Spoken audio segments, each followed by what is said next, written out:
This is Texans TV. Texans Extra Points is sponsored by BHP and by Reliant, the official energy provider of the Houston Texans, and by your Houston area Ford dealers. Ford is the best in Texas. We are ready to rock in Houston. Touchdown, Houston! Are you kidding? What a catch! Oh, baby!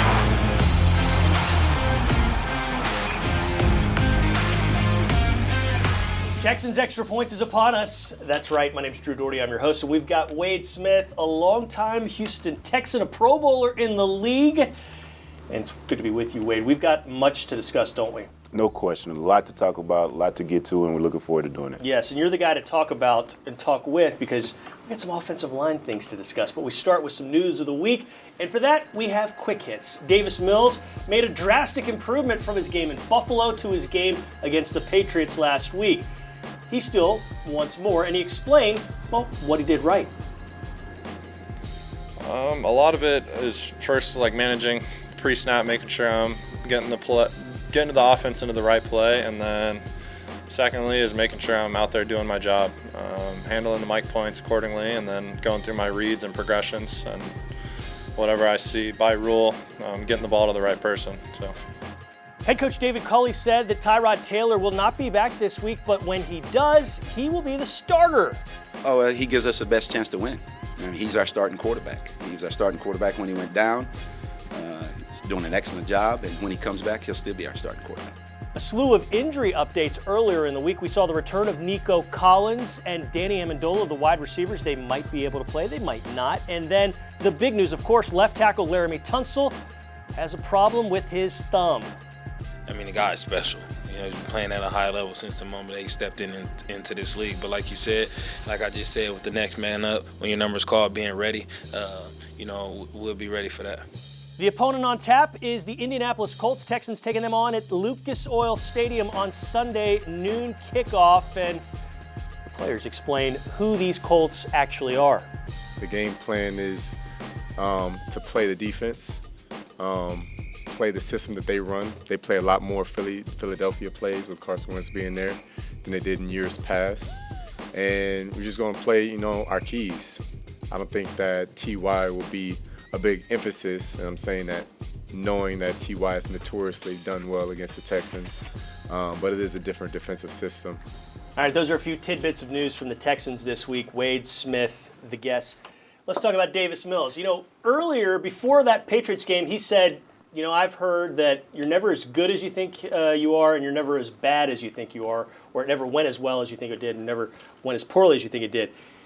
Bad in Buffalo, really good against New England. So where is he if you take that thought in mind in your estimation? Well, the biggest thing with any NFL player, and especially rookies, is trying to figure out a way to get consistency out of them. And like you said, it was down the week before. Last week it was really up. Can he find that happy medium to where he can play at a consistent, good level for weeks to come? And so, like you said, it's always going to be a situation when you look at the film after you play, you say, well, it wasn't quite good as I thought it was, but it's actually, when you have a bad game, it also wasn't as bad as I thought it was either. And so he's just got to figure out a way to be consistent and have a performance. You don't need to necessarily have him play as good as he played against the Patriots every week, because if you have a quarterback like that, you're talking about one of the top quarterbacks in the league. He played amazingly. But can he consistently deliver the ball when he has to get out of the pocket? Can he consistency not turn the ball over? Can he be, protect the football well, distribute the ball to his various receivers? He can do that, then you'll have something in Davis Mills. Okay, what's going on with the offensive line? You know it better than anybody. I mean, what have you seen? Because there's clearly talent there, but it's not getting holes open for the running backs. Yeah, that's a big thing. Like, coming into this season, you could tell that Culley wanted this offensive line and this offense in general to be able to run the ball, to be physical at the point of attack. And that's something that you really haven't seen. And that's disappointing. You got to understand, if you want to run the ball, you're going to have to create movement. You're going to have to move people at the line of scrimmage and at the point of attack, and you're not really seeing that. And so the running backs are running into, there's no daylight. They're running into to the darkness, and they're getting tackled for 1 yard gains and 0 yard gains, and that's because you're not getting that movement up front. Those guys got to make it up in their mind to come with a different approach, make sure that they're focusing on their technique, but also with an attitude of getting after the guy that's across from them. And I think that's what it's going to take for them to create that movement up front and to get some running lanes going for the running back so they can exploit them. You know, in the past, when maybe a Dwayne Brown went out for whatever reason, it was frightening what happened afterwards. Not quite as frightening right now losing Laremy Tunsil. He's great, but I think you've got some compensation there too that is capable, wouldn't you say? Well, it'll be interesting to see which direction they decide to go, because you have guys like, Titus Howard has played tackle in the past. He's played left tackle in the past. Charlie Heck has experience. We don't know what's going on with Marcus Cannon, if he's going to be back now or yet. But there's a bunch of options of guys that you can put out there. I just look at it overall as a group. Let's figure out a way to be more physical at the point of attack in the run game, and to open up a lot of parts of the totality of the offense. You opened up some holes back in your day. There's a guy named Just a few. Arian Foster ran through some of those to the tune of what, 3 touchdowns against this team the Texans are playing? Not this team, but the Colts. Yeah, he's a pretty good player, Arian Foster. He's pretty good. You were pretty good too. All right, you know who else was pretty good? Davis Mills and Anthony Auclair last Sunday. We've got a telestrator with John Harris detailing the touchdown that those two linked up for.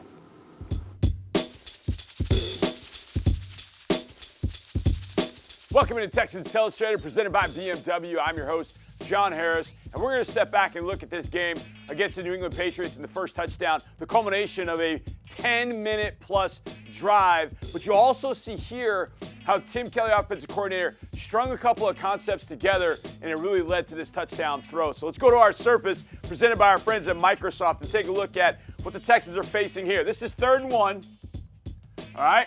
And the Texans are in 13 personnel, 1 back, 1, 2, 3 tight ends. Now, earlier in the game, Pharaoh Brown started on the left side in a different set, and he came across in motion, and he kicked out this defensive end.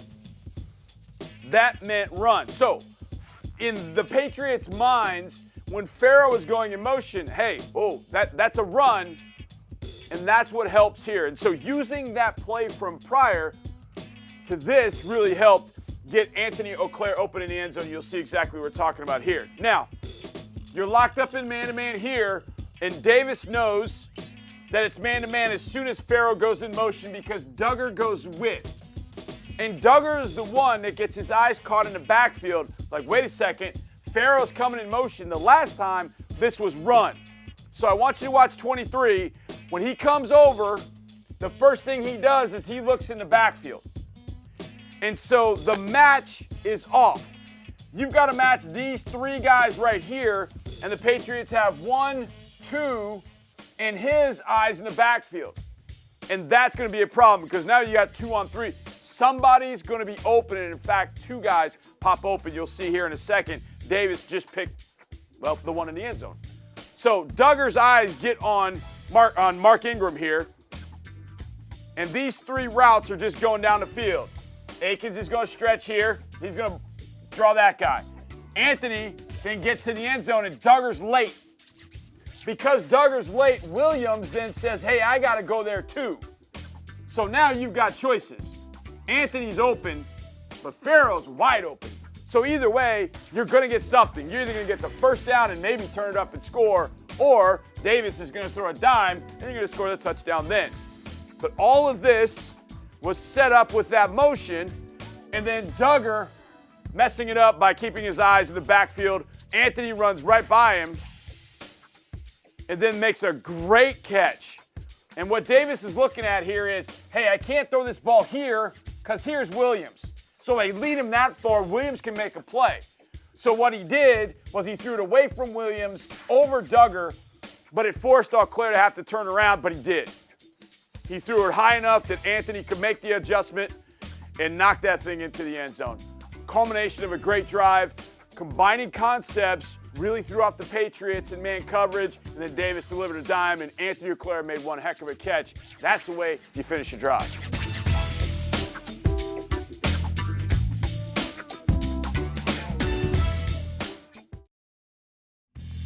Does that kind of help out, or as a defensive lineman? I mean, hopping is definitely not easy. I mean, it's easy obviously once you get the hang of it, but you still have to understand you're still doing physical activity. You know, jumping around on one leg, you know, spinning off the other leg, you know, just hitting a split. And these are things that I mean, if you land the wrong way, it could be pretty dangerous. However, man, we're athletes in this thing. I think everybody who can attest to it in the fraternity of guys being nimble and light on their feet.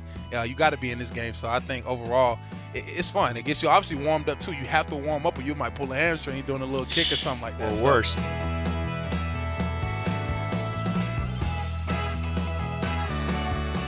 Fun stuff there from Jonathan Grenard, a defensive end he's coming on. He missed his first 2 games. That's all part of an interview that you can check out on HoustonTexans.com. So Drew's dozen. But talking about how hopping from when he was in Omega Psi Phi, how that translates to his work on the defensive line. We got Wade Smith with us, and let's stick with Grenard. I mean, this is an intriguing young talent at the end spot. You got him and Jacob Martin, who have been starting the last few games.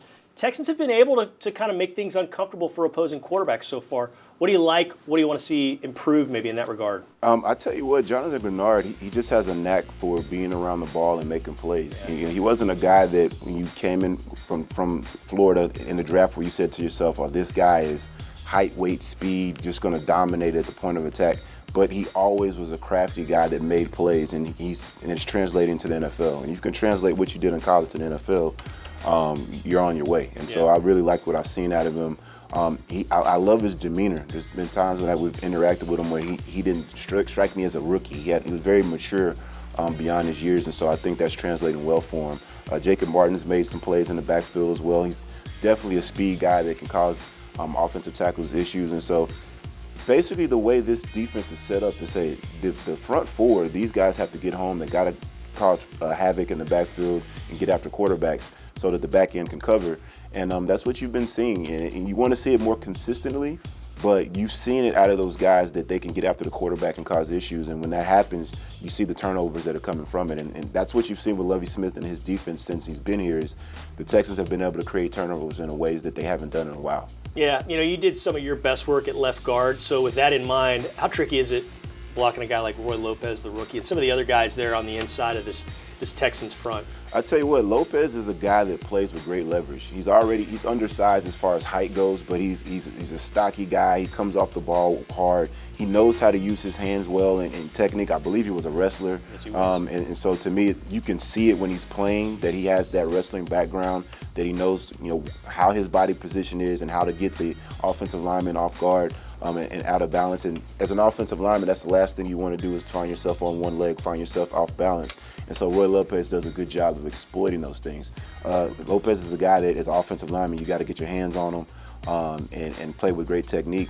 And so you've seen him produce this year so far as a rookie. Did you ever wrestle when you were in high school? I did not. I was not on a wrestling team. Power lifter? Or did you do that? I did do powerlifting. In Texas, it was kind of like, hey, you either had to, once football season was over, you had to do powerlifting or run track. And so I was a tight end back then, but I still went with powerlifting over track. I wasn't Texas track speed fast enough back in those days. It's a different type of speed. You can run in Texas, yes, if you're on the track and field squad. All right, we've got some trivia. It's Texans trivia. Tell us, who leads the Houston Texans in tackles for loss this season? We'll have that answer later on in the show. This is Texans Extra Points.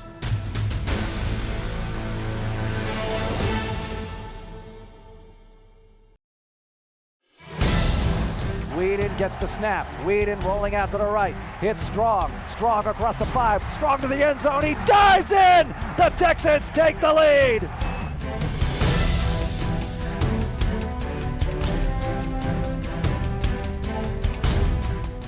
Yes, the first time the Texans won at Lucas Oil Stadium, or in the city of Indianapolis for that matter, 2015, Brandon Weeden to Jalen Strong, touchdown. I like both of those guys. My name's Drew, his name's Wade. We're talking about the Colts. That's the Texans' opponent for Sunday. And Carson Wentz, he's looking okay this year. I mean, he had his struggles the last couple seasons, but as of right now, doing all right, all things considered when you're 1-4, but he's playing solidly, I suppose? Yeah, it hasn't really translated in the wins and losses with the Colts, but Carson Wentz looks like that guy that was in the MVP running a few years back. I believe it was in 2017. Like he looks like he's kind of regaining that form, and so that's something that the Texans defense is going to have to be aware of coming into this week. Like, hey, this guy can scramble. He can find open receivers. He's accurate with the ball. He's a playmaker, and so they're going to have to be ready to play and be ready to try to force him into some issues, into some turnovers. Look, whether the guy can play or he's inactive, we got to give him his props. You even played against this guy. If there's a Mount Rushmore of Texans villains, he gets like 3 faces on the Mount Rushmore, and I don't know who goes fourth, but the Ghost, T.Y. Hilton. How remarkable has this guy been, both when you played against him and through the years? Yeah, I mean, he's really enjoyed playing against the Houston Texans, and he's really enjoyed playing against them here at NRG. So thankfully, this game is not in NRG, so maybe he's not going to have the same type of success as he's had in the past. But he's a terror, man. He's a guy that he finds a way to get open. He's not the biggest guy. He's not the fastest guy. He doesn't have the best hands, but he just makes plays. Yeah. And so, and he's done that and I don't know the stats offhand, but he's put together Hall of Fame numbers against the Houston Texans. So guys like Terrence Mitchell and Vernon Hargreaves, they're going to have to be ready to make plays against T.Y. Hilton because they're going to try to find ways to get him the ball. No doubt, and they still have Michael Pittman, who, I mean, we saw what he did on Monday Night Football against the Ravens.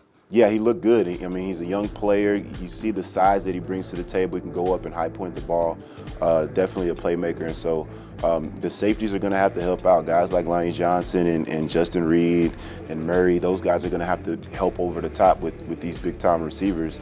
And then don't forget about Jonathan Taylor, the running back. Like that guy, I kind of have I'm kind of a fan of this kid because I remember him coming out of the draft and saying his favorite running back coming up was Arian Foster. And so I was hoping, like, man, he could be a Houston Texan. But what he's been able to do with the Colts, even though the Colts have had some issues with their offensive line with injuries and things like that, he's been very, very productive. He looked very, very good against the Baltimore Ravens and that defense. And so the Texans have to be prepared to stop the run so that, they don't have to deal with every part of the Colts offense because they have skilled players that can make plays all over the place. Yeah, on that first drive, they lose yardage on the first 2 plays, and then they throw a screen looking like, hey, let's just punt this thing and get out of it, and he takes it all the way back for a 70-yard touchdown. It was really impressive. Hey, in a very quiet manner, Darius Leonard on the other side of the ball for them. Yeah. He's turning into a Texans killer, and he's just a great player all around. That guy is a leader for a defense, isn't he? Yeah, man. He plays with a chip on his shoulder. He's a guy comes out of a small school, I believe it was South Carolina State.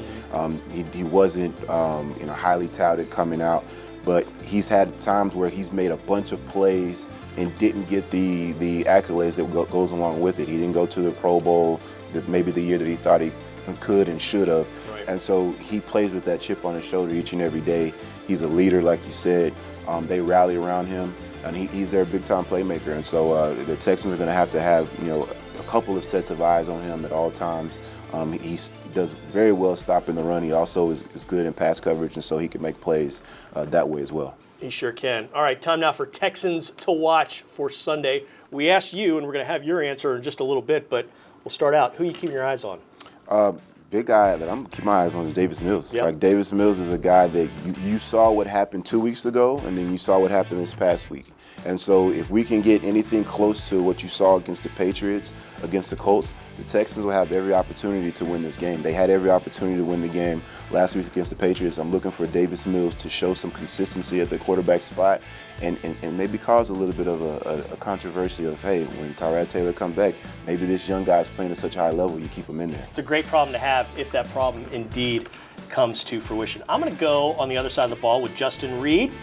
Let's keep the takeaways going. Didn't get one last week, but that's all right because some other guys did. They're going to get tested like we talked about, because they can throw the ball, and that is very, very paramount to success if Justin Reed is coming up with some takeaways. And you were like him. Y'all chose, the viewer, you chose Davis Mills. And that's a natural one. That's a smart one because it's the quarterback, the guy that leads the team. All right, don't go anywhere. We got more Texans extra points when we return, plus the answer to Texans trivia.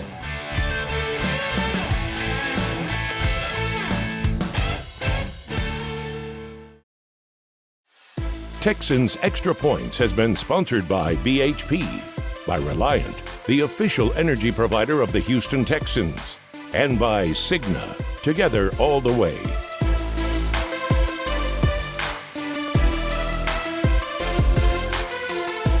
Earlier, we asked you who has the most tackles for loss on the Texans so far, and the answer is Kamu Grugier-Hill. That's who he guessed earlier. I did guess it. Props to you. You did that off air. Yeah. So I didn't pronounce his name correctly. That's why I did it off here. I didn't want to mess it up. You gave it away. I was going to just roll with it. I was going to make you look good, all right? He's got 5 TFLs in the season. This is the Ford Studios, and you're watching Texans Extra Points. Drew Doherty, Pro Bowler Wade Smith. We got to get into Ticketmaster keys to a win. What must the Texans do against the Colts?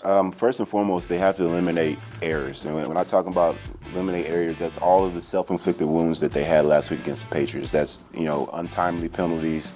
That's, special teams issues where you're missing kicks, things like that. If you can play a clean game, I think that'll translate into a W for the Texans. And then secondly, and I always love this part of the game, and I always think this is key to getting the W, is being physical up front and being able to run the ball against the Indianapolis Colts. If they can run the ball, control the clock, get their running backs involved, and then play a clean game, I think they can come out with a W. I like that. I'm going to go with 4. 4 explosive plays in the passing games. Give me 4 completions of 25 yards or more. Because if you're doing that, you're going to keep that run defense a little bit more honest, and it's going to help what he was talking about, some running, get going. And then 100.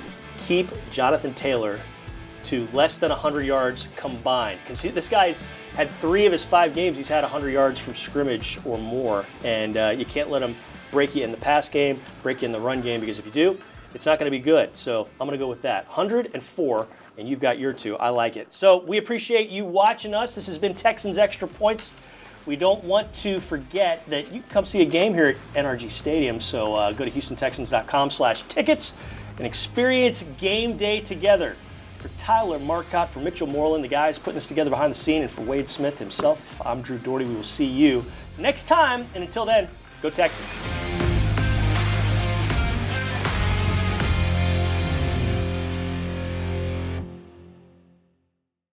Thanks for watching. Subscribe to our channel and ring the bell to know when we post new content.